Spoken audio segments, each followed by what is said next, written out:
Здравейте, аз съм Кирил Тодоров и искам да ви споделя, че градската среда винаги много ми е харесва. Ето, вижте, оживен град. Много е приятно, когато си в града. Шумно е, много коли, много хора, заведения, ресторанчета, сладкарници и така нататък.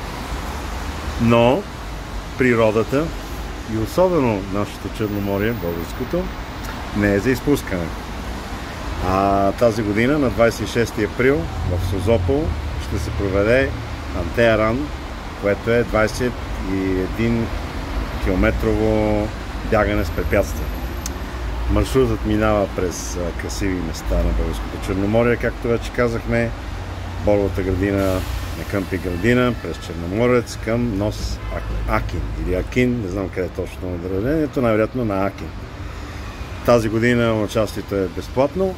Ако искате да разберете повече подробности, вижте в коментарите.